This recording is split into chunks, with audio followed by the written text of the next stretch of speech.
ሰላም ጤና ይስጥልኝ ውድ ቤተሰቦች፣ ዛሬ የምንጀምረው ለዘመናት በምስጢር ተይዞ የቆየው ብዙዎችን ግራ ያጋባውና በቅርቡ ደግሞ የዓለም አቀፍ መነጋገሪያ የሆነው የዩፎዎች ወይም ያልታወቁ በራሪ አካላት ጉዳይ ነው። ዛሬ በዚህ ቪዲዮ ካለፈው እስከ መጪው ከምድር እስከ ሰማይ ያሉትን ምስጢራት አንድ ባንድ እንፈታለን። ወደ ቪዲዮም ከመግባታችን በፊት ሳይንሳዊና አዳዲስ መረጃዎች እንዲደርሶ ቻናልን ሰብስክራይብ በማድረግ ቤተሰብ ይሁኑ። በረከት ደሳለኝ ነኝ። ወደ ዛሬው ፕሮግራማችን እንለፍ። ሁላችንም ወደ ሰማይ ስንመለከት ብቻችንን ነን ወይ ብለን ጠይቀን እናውቃለን። ነገር ግን አሁን ጥያቄው አሉ ወይ የሚለው ሳይሆን እዚህ መሆናቸውን መንግስታት ለምን ደበቁን የሚለው ሆኗል። በ2026 የወጡ አዳዲስ የሳተላይት መረጃዎችና የወታደራዊ ምስክሮች እንደሚያሳዩት የሆነ ነገር ወደ ምድራችን እየመጣ ነው። ወደ ዋናው መረጃ ከመግባታችን በፊት በቅርቡ የተከሰቱትን የአሜሪካው ፔንታጎን ወይም ዩኤኤፍ አንአይደንቲፋይድ አኖማሎስ ፌኖሜና የሚል አዲስ ስያሜ ሰጥቷቸዋል። ይህ ስያሜ የተሰጠው ዝም ተብሎ አይደለም። ባለፈው ዓመት ብቻ ከ800 በላይ አዳዲስ ሪፖርቶች ቀርበዋል። ከነዚህም ውስጥ 3% የሚሆኑት በምንም አይነት የሰው ልጅ ቴክኖሎጂ ሊገለጹ የማይችሉ ናቸው። በሰዓት 20,000 ማይል የሚጓዙ ድንገት አቅጣጫ የሚቀይሩና ያለምንም ሞተር ድምፅ የሚበሩ አካላት ተመዝግበዋል። ሳይንቲስቶች እንደሚሉት እነዚህ አካላት የፊዚክስ ሕግን ይጥሳሉ። ግጭት የላቸውም፣ ክንፍም የላቸውም። ታዲያ እንዴት ይበራሉ? ብዙ ሰዎች ዩፎ የአሜሪካ ብቻ ይመስላቸዋል። ነገር ግን እውነታው ወደኛም ይጠጋል። በኢትዮጵያ ጥንታዊ የብራና መጻሕፍት ውስጥ በተለይም በመጽሐፈ ሄኖክና በድርሳነ ሚካኤል ላይ ስለ ብርሃን ሰረገሎች በሰፊው ተጽፏል።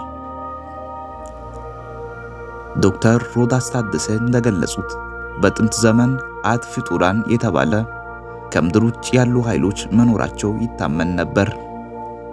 ሄኖክ ወደ ሰማይ ሲወጣ ያያቸው የሰማይ መስኮቶችና የእሳት ተራሮች ዛሬኛ ስፔስ ስቴሽንስ ወይም ማደርሺፕ ከምንላቸው ጋር ተመሳሳይነት አላቸው። ይህ የሚያሳየው እነዚህ አካላት ዛሬ የመጡ ሳይሆን ከጥንት ጀምሮ የሰው ልጅን ሲታዘቡ የቆዩ መሆናቸውን ነው። አሁን ደግሞ ወደ ሳይንሱ እንግባም። እነዚህ አካላት እንዴት ነው ከብርሃን ፍጥነት በላይ የሚጓዙት? ሳይንቲስቶች ዋርፕ ድራይቭ ወይም የቦታና የጊዜ መታጠፍ ይሉታል። እንደ ኳንተም ኢንታንግልመንት ያሉ ንድፈ ሐሳቦች እንደሚጠቀሙት መረጃን ከአንድ የጋላክሲ ጫፍ ወደ ሌላኛው በቅጽበት ማስተላለፍ ይቻላል። ዩፎዎች የሚጠቀሙት ኃይል 0 ፖይንት ኢነርጂ እንደሆነም ይገምታል። ይህ ማለት ምንም አይነት ነዳጅ ሳይጠቀሙ ከአካባቢያቸው ኃይል እየሳቡ ለዘላለም መጓዝ ይችላሉ ማለት ነው። ይህ ቴክኖሎጂ በእጃችን ቢገባ ኖሮ በምድር ላይ ያለውን የኃይል እጥረትና ድህነት በአንድ ቀን ውስጥ መፍታት ይቻል ነበር። በዚህ የመጀመሪያ ክፍል ያየነው የግርጌ ማስታወሻን ብቻ ነው። በሚቀጥሉትም ደቂቃዎች ውስጥ ስለተከሰከሱ መንኮራኩሮች፣ ስለተደበቁ የባህር ውስጥ ጣቢያዎችና ስለ መጻተኞች ዲኤንኤ በዝርዝር እንመለከታለን። እውነትን መፈለግ ድፍረትን ይጠይቃል። እናንተስ ምን ታስባላችሁ? አሁን ደግሞ ብዙዎች ለማመን ወደሚከብዳቸው ነገር ግን በማስረጃ ወደ ተደገፈው ክፍል እንሸጋገር። በ1947 በሮዝዌል የተከሰተው ክስተት የዘመናዊው ዩፎ ታሪክ መጀመሪያ ነው። መንግስት መጀመሪያ የበረራ ሳይን ተከሰከሰ ብሎ ከገለጸ በኋላ በማግስቱ የአየር ሁኔታ ፊኛ ነው በማለት ሐሳቡን ቀይሯል። ነገር ግን ባለፈው ዓመት የወጡ መረጃዎች እንደሚያሳዩት በዚህ ቦታ የተገኘው ቁሳቁስ በዚች ምድር ላይ የማይገኝ ስሪት ነው። ዴቪድ ግሩሽ የተባለው የቀድሞ የስለላ መኮንን ለሴኔት በሰጠው ቃል አሜሪካ ላለፉት 80 ዓመታት የተከሰከሱ ዩፎዎችን ሰብስባ ምስጢራዊ በሆነ ቦታ እንደደበቀች ተናግሯል። ይህ ብቻ አይደለም። ሰው ያልሆኑ ፍጥረታት ናን ሁማን ባዮሎጂስ ቅሪቶች በመንግስት እንደሚገኙ በቃለ መሃላ አረጋግጧል።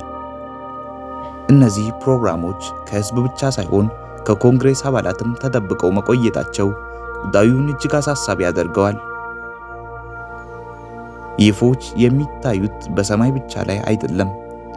የባህር ኃይል አባላት እንደሚመሰክሩት እነዚህ አካላት ከሰማይ ተወርውረው ወደ ባህር ውስጥ ሲገቡና ከባህር ውስጥ ተነስተው ወደ ሰማይ ሲወጡ በተደጋጋሚ ታይተዋል። እነዚህ USOS አንአይደንቲፋይድ ሳብመርጅድ ኦብጀክትስ ይባላሉ። የባህር ውስጥ ጥልቀት ለሰው ልጅ ገና ያልተገለጠ ምስጢር ነው። ሳይንቲስቶች እንደሚገምቱት እነዚህ ፍጥረታት በውቅያኖስ ጥልቀት ውስጥ የራሳቸው ጣቢያ ቤዝ ሊኖራቸው ይችላል። በራዳር የተያዙ ምስሎች እንደሚያሳዩት እነዚህ አካላት በውሃ ውስጥ በሰዓት በመቶዎች የሚቆጠር ማይል ይጓዛሉ። ይህ ደግሞ ማንኛውም የሰው ልጅ ሰርጓጅ መርከብ ሊያደርገው የማይችል ተአምር ነው። ምናልባትም ትክክለኛው የመጻተኞች ዓለም ከእግራችን በታች በውቅያኖስ ውስጥ ይሁን። ቴክኖሎጂ ይፋ ከሆነ ነዳጅና የኤሌክትሪክ ክፍያ ታሪክ ይሆናል። ይህ ደግሞ የዓለምን ኢኮኖሚ ሙሉ በሙሉ ይለውጠዋል።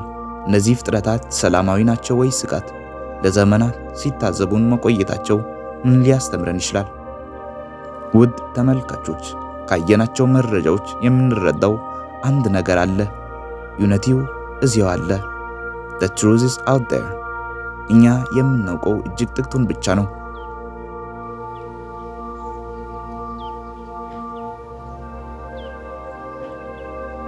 ይህንን መረጃ ለሌሎች እንዲደርስ ሼር ማድረጋችሁን አትርሱ። እናንተስ በዚህ ጉዳይ ላይ ያላችሁን የመጨረሻ አስተያየት ምንድነው? መጻተኞች በእርግጥ ከኛ ጋር ናቸው? በኮሜንት መስጫው ሐሳባችሁን አጋሩን። እውነትን መፈለግ አናቁም።